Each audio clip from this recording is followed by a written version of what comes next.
Hi folks, and welcome back to the China Guitar Skeptic Vodcast number 5. Yes, and in this episode we're going to see a bad value unboxing from China. We're going to see a little bit more of me trying out the Harley Benton SG copy at rehearsal with my band. You're going to hear an original song from me, and also I've got a little bit of a recommendation for you, all coming up.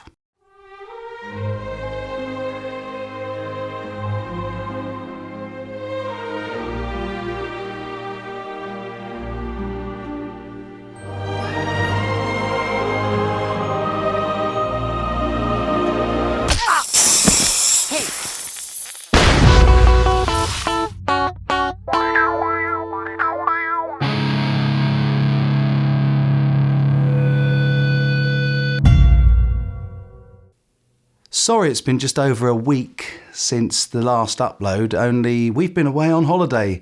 Thankfully, had a lovely time away, as you can probably see from the video and stuff behind me.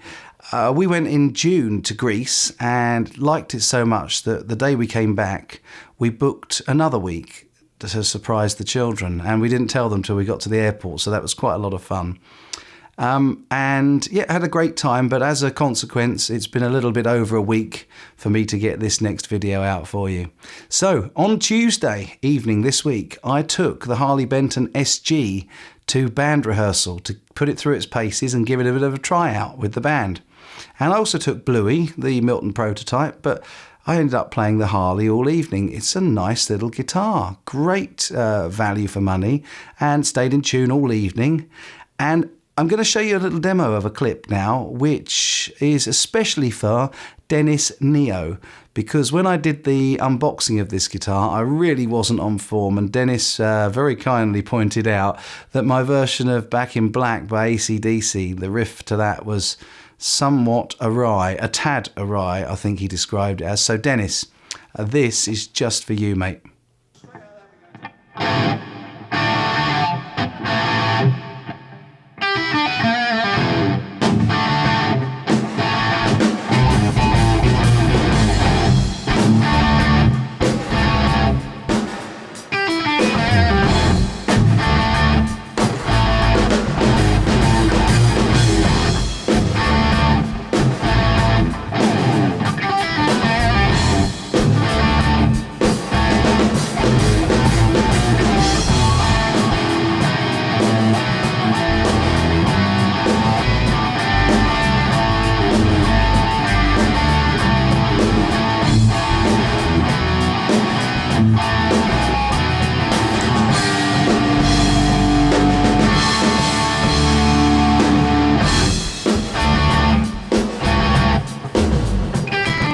I especially hope you enjoyed that, Dennis, but I hope you all enjoyed it. It was just a riff out on the band weren't expecting, actually. I think the bass player didn't enjoy it very much because he wasn't expecting to play it, but all good fun.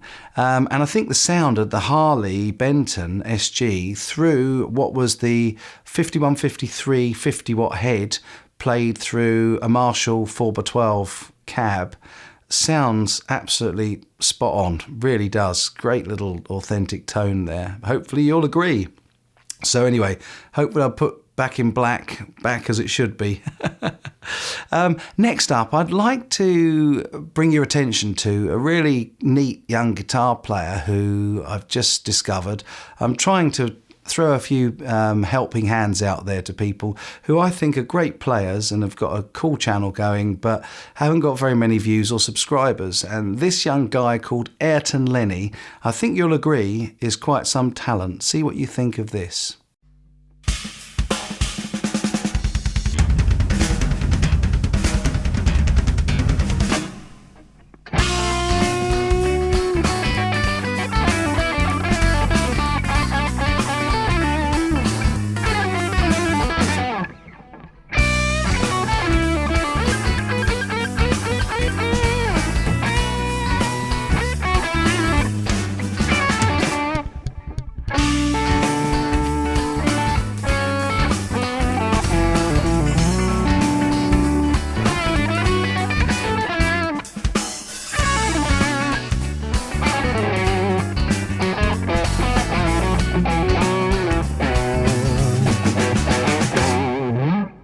I was having a little chat to Ayrton, and he seems like a really nice guy, and I said I would try to give him a shout out on the next Vodcast, and so here it is, Ayrton.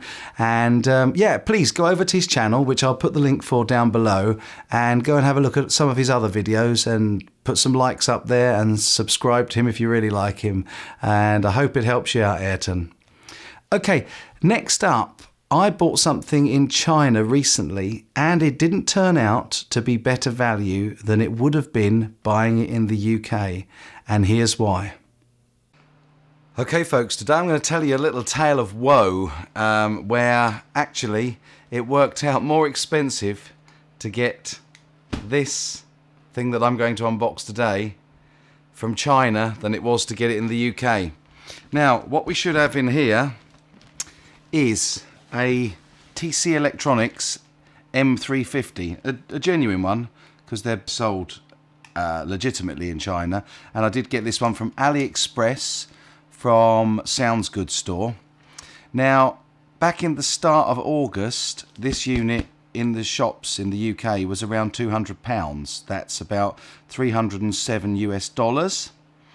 And on AliExpress, Good Sound store had it up at $212.28, saving of about 95 bucks. So about £138 UK.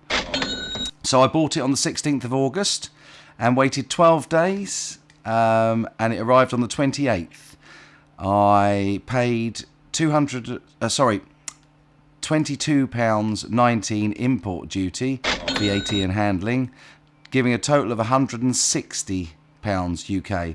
So a saving of about 40 quid, so I thought.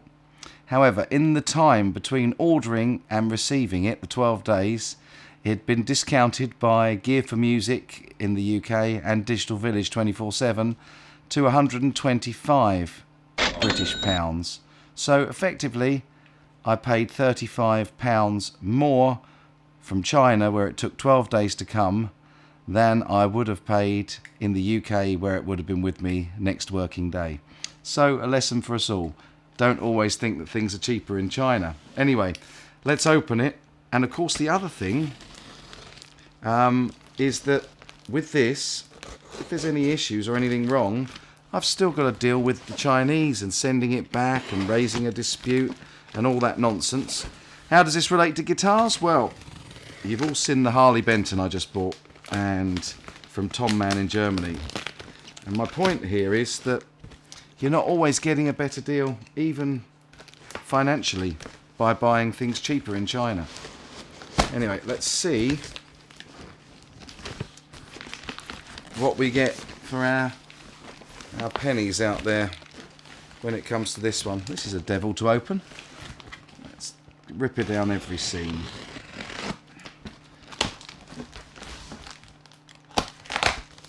Okay, what have we got?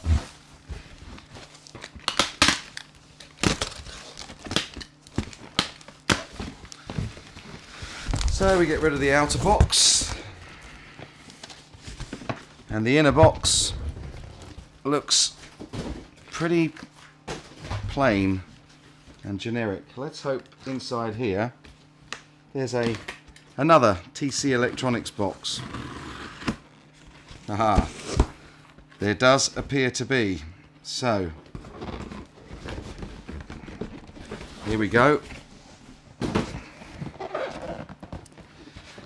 TC Electronics M350, dual effects engine, reverb, it's got delays, it's got all sorts actually on it, and I needed this to complement my smaller setup, not ready for studio use. Anyhow, let's unbox it.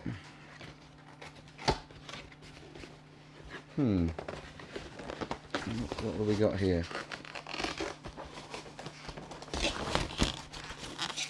Looks like another.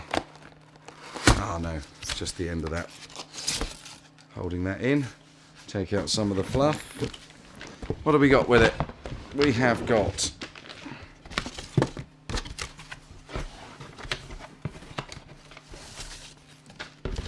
the unit. So,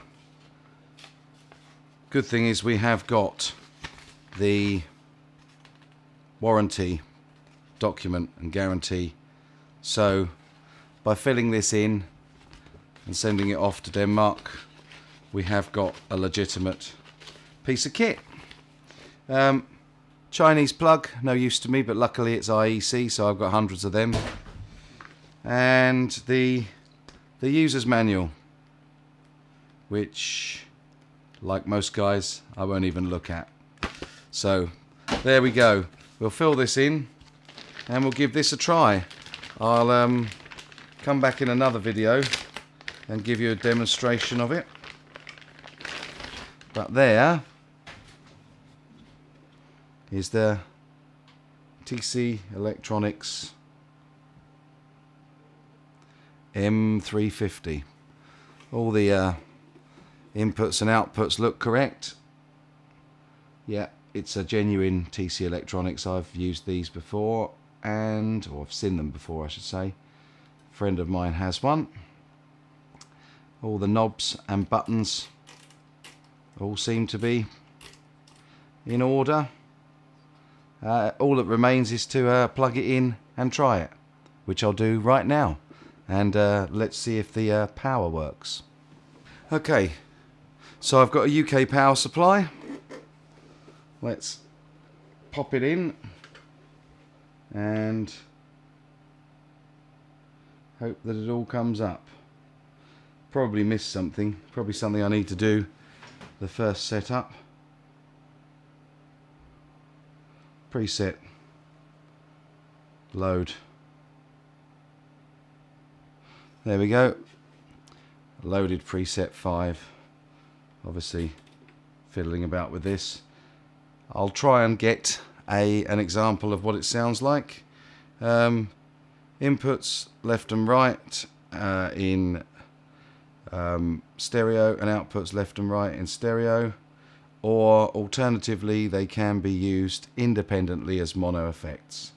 So anyway, there it is. I will plug it in and demo it at some stage, but there it is working anyway. So moral of the story here is, although I've got a relatively okay deal, I could have got it £35 cheaper had I bought it in the UK 2 weeks later. But there we are, never mind. And there alone is a really good reason why you don't always get better value buying from China than hanging around and seeing if you can get a good deal online in your own country. And I guess it's exactly the same in the States. There'll be some things that are cheaper from China and some things actually that are cheaper in your own country. I have to draw a conclusion with the Harley Benton guitar that is better value than buying the fakes. So far, anyway, I've had no issues with it. Touch wood. Okay, I've got another little video for you now, and I was umming and ahhing about putting this one up because I don't want anybody to think that I'm being political here. But I did write a song just before band rehearsal on Tuesday, and I wanted to try it out with the band, and I was umming and ahhing over playing it to you because the subject matter is something that perhaps could be construed as political. And I'm not at all a political animal. In fact, quite the opposite. What I find is that when I get a new guitar, I noodle around on it lots and I end up writing a song. And that's what happened with this one. And I suspect that all of you will be very highly aware of the situation with the refugees coming out of the Syrian crisis at the moment. And so this song was kind of inspired by that situation, and I've put a few pictures up with this video, and please don't take it as a political statement. As I said, I'm not making a political statement. I just feel really, really sorry for anybody who has to leave their home to escape conflict and to travel across the world to find safety and peace. And my heart really goes out to these people. Doesn't matter what race, colour or creed or religion you are. When it comes to having a home and security and peace, everybody is equal. And I think that it was bothering me. And so I wrote this song. It's quite a cheesy little number.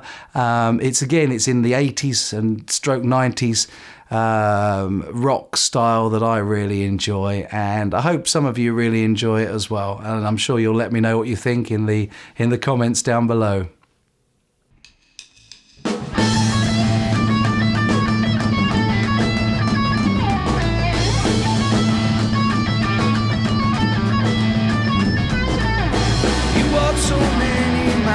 Sadness, a heavy loneliness in your heart.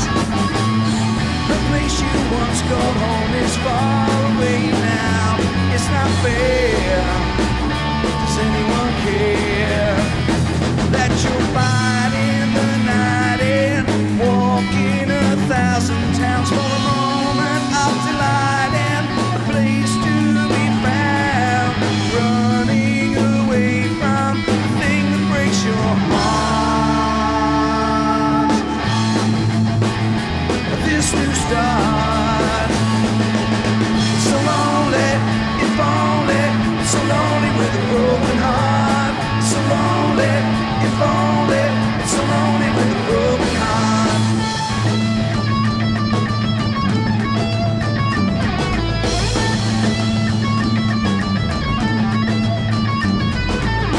To leave your family roots behind you can only serve to fill you blue.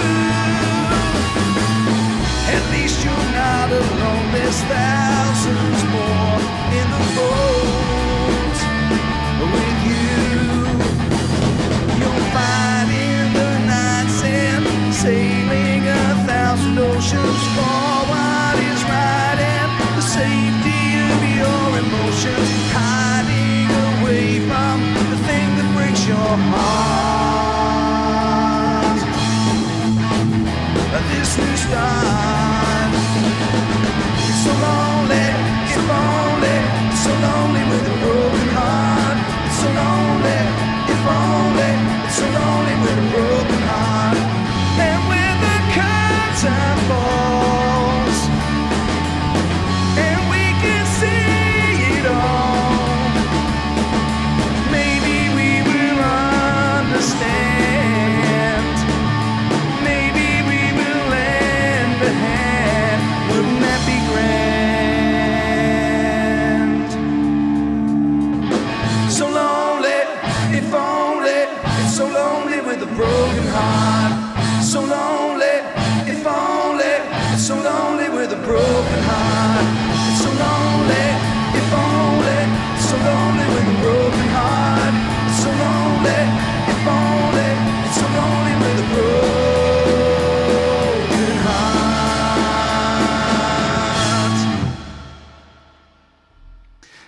So I hope that wasn't too political. Hopefully it came across okay. We just threw a few mics up in rehearsals, put one over in front of the 4x12. Bass was DI'd. Most of the drum kit actually came through the drummer's vocal microphone, although I did have a couple of ambient mics placed around the room. Not a bad sound for a rehearsal venue anyway, without proper miking. But hopefully you enjoyed the number. And we really felt strongly while we were over in Cos this last week. Well, I did anyway. I was very aware. We didn't see any, but I was aware that there were lots of refugees going into Cos town, and we weren't a million miles away from there. And it just made me reflect on how lucky some of us are to have the opportunity to go away on holiday, some of us twice a year, when there are people struggling to find safety and shelter. And my heart goes out to them, and I'm sure yours does as well. And yeah, I hope you enjoyed that song. Anyway, that comes to the end of this week's Vodcast. I hope you've enjoyed it. I hope you enjoyed the content. If you do, please be sure to like or subscribe if you really like it. Share it with your friends as well. Why not? Hit the share button and let other people see it if you've enjoyed it. And I'll be back really soon with another video, but I'm not going to tell you on what. It's a surprise.